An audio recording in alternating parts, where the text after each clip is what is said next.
আসসালামু আলাইকুম সুপ্রিয় ও সম্মানীয় দর্শক। ইসলাম আল্লাহর মনোনীত একমাত্র জীবন বিধান।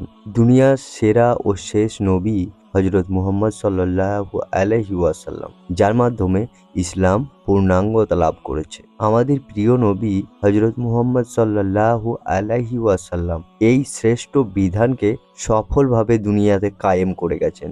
এজন্য তাকে অনেক দুঃখ, কষ্ট, অত্যাচার, নিপীড়ন সহ্য করতে হয়েছে এবং এছাড়াও ছিল সাহাবীদের প্রচেষ্টা। তাদের সবার প্রচেষ্টার ফলে ইসলাম দুনিয়ার নানা প্রান্তে ছড়িয়ে পড়েছিল। তাই সাহাবীরাও সবার কাছে সমাদৃত ও সম্মানিত। আর এসব সাহাবীদের মধ্যে ইসলামের 4 খলিফা ছিলেন অন্যতম। তাদের বিশাল ব্যক্তিত্ব ও গুণাবলী এখনো আমাদের কাছে আলোর দিশা হয়ে আছে। তাই এই 4 জন বিশিষ্ট খলিফার জীবন ও কর্ম জানা থাকা আমাদের প্রয়োজন। আজকের আলোচনায় আমরা কথা বলবো সেই মহান খলিফা উসমান রাদিয়াল্লাহু আনহুর জীবনী নিয়ে। তাহলে চলুন আর দেরি না করে শুরু করা যাক। গোটা আরব দেশ তখন ঘোর অন্ধকারে ডুবেছিল। পাপাচার, অনাচার, খুন খারাপি সমাজের রন্ধ্রে রন্ধ্রে ঢুকে পড়েছিল। দিন ধর্ম ভুলে গিয়ে আরবেরা অধিকাংশ মানুষ মারামারি, কাটাকাটিতে লিপ্ত থাকত।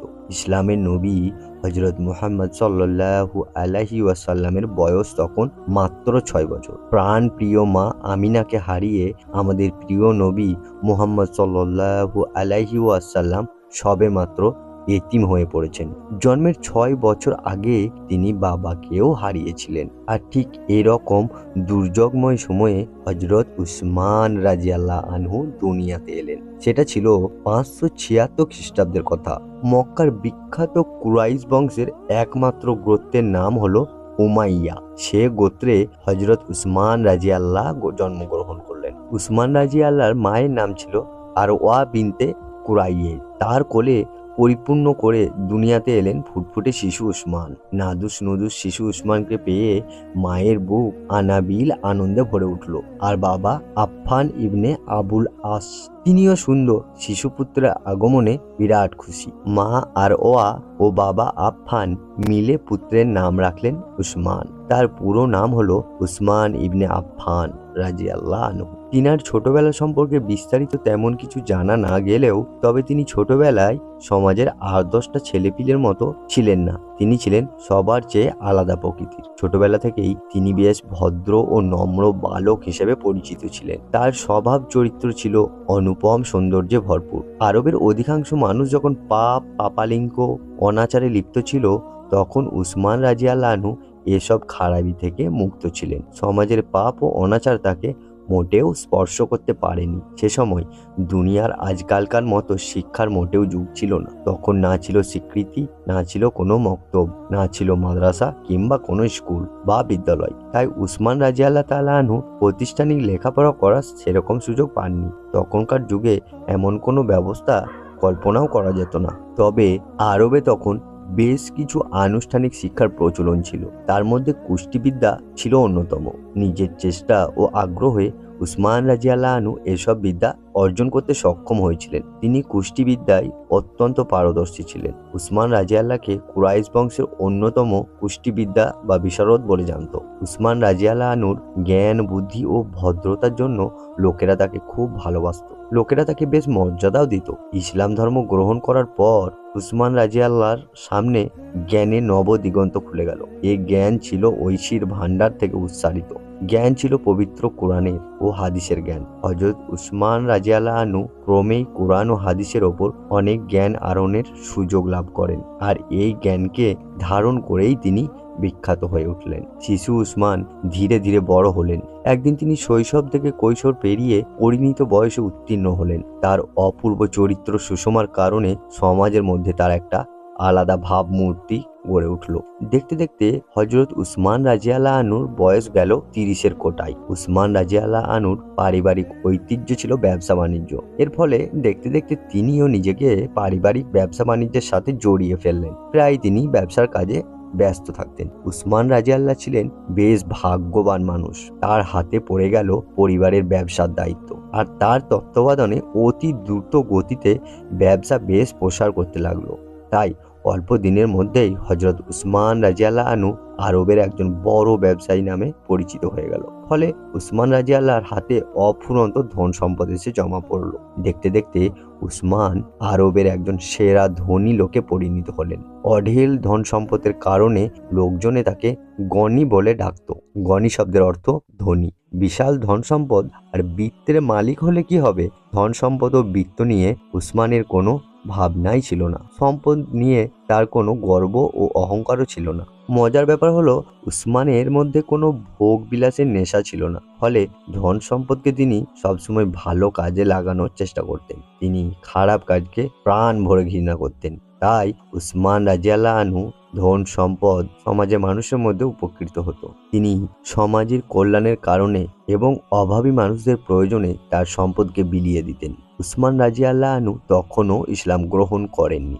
মুসলমান না হলে কি হবে? তার মন অনন্য মানুষের মতো পঙ্কিল ছিল না। তিনি সব সময় সত্য, সুন্দর ও ন্যায় কাজের কথা ভাবতেন। সত্য ও সুন্দরের জন্য আগে থেকেই তার মন উতলা হয়ে থাকতো। তাই তিনি যখন ইসলামের সত্য বাণী শুনতে পেলেন, তখনই তার প্রতি আগ্রহী হয়ে উঠলেন। সত্যকে জানার সাথে সাথে তিনি তা সহজে গ্রহণ করে নিলেন এবং সত্য ধর্ম ইসলামকে মেনে নিলেন। ঐতিহাসিক মত অনুযায়ী জানা যায়, তিনি তার এক খালার অনুপ্রেরণায় ইসলাম গ্রহণ করেছিলেন। তার খালার নাম ছিল সুদা। জানা যায় সুদা একজন বিশিষ্ট ভবিষ্যৎ বক্তা হিসাবে পরিচিতি ছিলেন। তিনি মহানবী সাল্লাল্লাহু আলাইহি ওয়াসাল্লামের আগমন সম্পর্কে অনেক কিছুই জানতেন। খালা সুদা এসব বিষয় উসমানকে অবগত করান। তিনি উসমান রাদিয়াল্লাহু আনহুকে জানালেন, মুহাম্মদ সাল্লাল্লাহু আলাইহি ওয়াসাল্লাম আল্লাহর পয়গম্বর। তিনি সত্য দিন নিয়ে এসেছেন দুনিয়াতে। সুদার কাছে মহানবী সাল্লাল্লাহু আলাইহি ওয়াসাল্লামের সত্য দিন সম্পর্কে জানার পর উসমান রাদিয়াল্লাহু আনহু আর বসে থাকলেন না। তিনি নবীজির প্রতি ঈমান এনে মুসলমান হয়ে গেলেন। কারো কারো মতে উসমান রাদিয়াল্লাহু আনহুর ইসলাম গ্রহণের ঘটনাটি ভিন্ন। উসমান রাদিয়াল্লাহু বড় ব্যবসায়ী হওয়ার কারণে ব্যবসার কাজে তাকে বিভিন্ন দেশে যেতে হতো। একদা ব্যবসার কাজে উসমান রাদিয়াল্লাহু আনহু সিরিয়া সফর করছিলেন। এ সময় একদিন বিশ্রাম নিচ্ছিলেন আর ঠিক সে সময়ে এক সময় তার চোখ লেগে যায়। এমনকি গভীর ঘুমে তিনি বিভোর হয়ে পড়েন। ঘুমের মধ্যে তিনি স্বপ্ন দেখলেন, কে একজন এসে বলছেন, ওহে ঘুমন্ত ব্যক্তি, তাড়াতাড়ি করো, আহম্মদ নামে একজন রসুল মক্কায় আত্মপ্রকাশ করেছেন। তখন উসমান রাদিয়াল্লাহু আনহু তার এ স্বপ্নের তাৎপর্য ঠিক বুঝতে পারেননি। তবে এ ঘটনা তার মনে চাঞ্চল্য ও গভীরভাবে সৃষ্টি করলো। তিনি এই অভাবিত স্বপ্ন নিয়ে বেশ ভাবনায় পড়ে গেলেন। সময়ের ফাঁকে ফাঁকে উসমান তার স্বপ্নের বিষয়টি নিয়ে চিন্তা ভাবনা করতে থাকতেন, কিন্তু কোনো কুলকিনারা করতে পারতেন না। তিনি ভাবেন, কে এই আহম্মদ? কেন তার জন্য তাড়াতাড়ি করতে হবে? এই ভাবনা তাকে সব সময় তাড়িয়ে বেড়াচ্ছিল। স্বপ্ন দেখার পর উসমান রাদিয়াল্লাহু আনহু তার ব্যবসায় মন বসাতে পারছিলেন না। তাই তিনি দ্রুত সিরিয়া থেকে মক্কায় তার বাড়িতে ফিরে এলেন। এসেই তিনি শুনতে পেলেন এক মহামানবের কথা। তার নাম মুহাম্মদ সাল্লাল্লাহু আলাইহি ওয়াসাল্লাম। তিনি জানতে পারলেন মুহাম্মদ সাল্লাল্লাহু আলাইহি ওয়াসাল্লাম গোপনে মানুষকে ইসলামের দাওয়াত দিচ্ছেন। তিনি শুনতে পেলেন তিনি আল্লাহর নবী। তিনি এক আল্লাহর দ্বীন প্রচার করছেন। মুহাম্মদ সাল্লাল্লাহু আলাইহি ওয়াসাল্লাম মক্কার মানুষকে সৎ পথে চলতে বলেছেন। দেবদেবীর উপাসনা, মূর্তি পূজা ত্যাগ করার পরামর্শ দিচ্ছেন এবং আল্লাহর ইবাদত করার উপদেশ দিচ্ছেন। সবাইকে তিনি মিথ্যা, অন্যায় ও অবিচারের পথ ছেড়ে সত্যের পথে চলার আহ্বান জানাচ্ছেন। উসমান এটাও জানতে পারলেন যে কেউ কেউ মুহাম্মাদের দ্বীন গ্রহণ করছে, আবার কেউ কেউ দ্বীনকে অস্বীকার করছে। তারা কেউ কেউ মুহাম্মদ সাল্লাল্লাহু আলাইহি ওয়াসাল্লামকে তিরস্কারও করছে। যারা মহানবী সাল্লাল্লাহু আলাইহি ওয়াসাল্লামকে মানছে না, তারা যে ভালো লোক নয়, তাও হযরত উসমান রাদিয়াল্লাহু আনহুর কানে এলো। এসব কথাবার্তা শুনে উসমান রাদিয়াল্লাহু আনহু সিরিয়ার সেই স্বপ্নের কথা মনে পড়ে গেল। ফলে তার মনে প্রচণ্ড তোলপাড় শুরু হলো। তিনি কিছুতেই আর স্থির থাকতে পারলেন না। তার মন যেন উতলা হয়ে উঠল। উসমান রাদিয়াল্লাহু আনহুর এক ঘনিষ্ঠ বন্ধুদের মধ্যে একজন হলেন হযরত আবু বকর রাদিয়াল্লাহু আনহু। দুজনের মধ্যে বেশ খাই খাতির ছিল। তারা সময়ে অসময়ে নানা বিষয় নিয়ে আলাপ আলোচনা করতেন, বুদ্ধি পরামর্শ ইত্যাদি আলোচনা করতেন। কখনো প্রয়োজন হলে উসমান রাদিয়াল্লাহু আনহু ছুটে যান আবু বকরের কাছে তার পরামর্শ নিতে। আর আজ এই অস্থির অবস্থায় সে আবার গেল বন্ধু আবু বকরের কাছে। তিনি ছুটে গেলেন এবং বললেন, হযরত আবু বকর ইতিমধ্যেই ইসলাম গ্রহণ করে ফেলেছেন। সেটা তিনি সেখানে যেয়ে জানতে পারলেন। এই বিষয়টি হযরত উসমান রাদিয়াল্লাহু আনহুর জানা ছিল না। উসমান আবু বকর রাদিয়াল্লাহু আনহুকে পেয়ে তার মনের সব কথা খুলে বললেন। আবু বকর সব শুনে উসমানকে সান্ত্বনা দিলেন এবং স্থির হয়ে বসতে উপদেশ করলেন। খানিকটা স্বস্তির স্তর হলে আবু বকর বন্ধু উসমান রাদিয়াল্লাহুকে মহানবী ও তার সত্য দিন সম্পর্কে একটা ধারণা দিলেন। তিনি সত্য দিন সহকারে দুনিয়ায় এসেছেন, তিনি সত্যবাদী এবং ন্যায়বান, তাই আমি তাকে মেনে নিয়েছি। আমি বলি, তুমিও এই সত্যকে গ্রহণ করে নাও এবং ধন্য হয়ে যাও। উসমানের মন আগে থেকেই সত্যের জন্য উদগ্রীব ছিল। এবার বন্ধু আবু বকরের সান্নিধ্যে সেই অনুপ্রেরণা পেয়ে তিনি একটা স্বস্তি পেলেন। আর এই মুহূর্তের অপেক্ষা না করে তিনি মহানবী সাল্লাল্লাহু আলাইহি ওয়াসাল্লামকে স্বীকার করে নিলেন। তিনি সত্যের পথে নিজেকে সঁপে দিয়ে মুসলমান হয়ে গেলেন। উসমান রাদিয়াল্লাহু আনহুর ইসলাম কবুলের খবর বিদ্যুৎ গতিতে মক্কার সর্বত্র ছড়িয়ে পড়ল।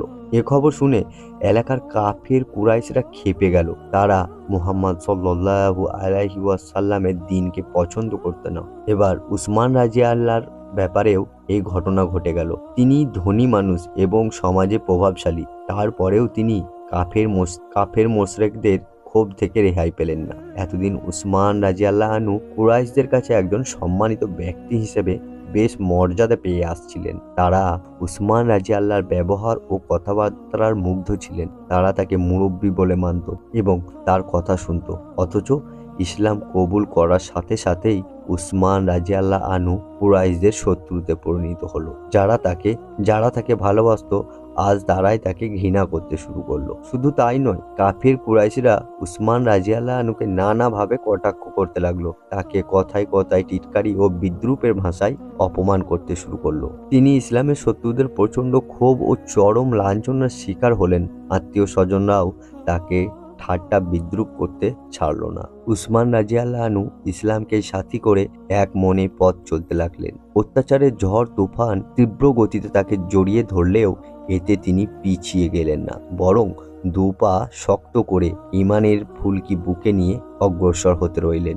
এই বিপদের সময় অনেক বন্ধু বান্ধব আত্মীয় স্বজন তাকে ত্যাগ করলেও তাতেও তিনি ঘাবড়ে যাননি, বরং মহান আল্লাহ ও তার রসূল সাল্লাল্লাহু আলাইহি ওয়াসাল্লামকে আপন করে দুর্বার গতিতে সামনের দিকে এগিয়ে চললেন। এবার ইসলাম কবুল করার পর উসমান আর চুপ থাকলেন না। তিনি ইসলামের বাণী প্রচারের কাজে লেগে গেলেন। কাফেরদের অত্যাচার ও বাধার মুখে পড়েও তিনি পিছপা হলেন না। মক্কার প্রতিকূল পরিবেশে ইসলামের আওয়াজ বুন্দল করতে তিনি দিন রাত কাজ করতে লাগলেন। এরপর জিহাদ ও সমরে তিনি কাফেরদের সাথে প্রাণপণ লড়াই করলেন। সব ক্ষেত্রেই আল্লাহর দ্বীনকে বিজয়ী করতে জীবনের শেষ মুহূর্ত পর্যন্ত তিনি টিকে থাকলেন। দেখতে দেখতে ইসলামের বিজয় দেশে দেশে প্রসার করলো। এরই মধ্যে মক্কাও বিজিত হলো, মদিনায় কায়েম হলো ইসলামী খেলাফত। প্রিয় নবী মুহাম্মদ সাল্লাল্লাহু আলাইহি ওয়াসাল্লাম ইহজগৎ ছেড়ে চলে গেলেন ঘনিষ্ঠ সঙ্গী হযরত আবু বকরের পর তার সঙ্গী হলেন উমর। খেলাফতের দায়িত্ব গ্রহণ করলেন আল্লাহর সেই মহান খলিফা উসমান রাদিয়াল্লাহু আনহু। হুজুর সাল্লাল্লাহু আলাইহি ওয়াসাল্লাম যাকে গনি বলে সম্মানিত করেছেন। এই পর্বটি অতিরিক্ত বড় হয়ে যাওয়ার কারণে আমরা এটা এখানেই শেষ করলাম। ফিরে আসবো নতুন একটি অধ্যায় নিয়ে পরের খণ্ডে। ভালো থাকুন, সুস্থ থাকুন, দেখা হবে পরের খণ্ডে ইনশাআল্লাহ।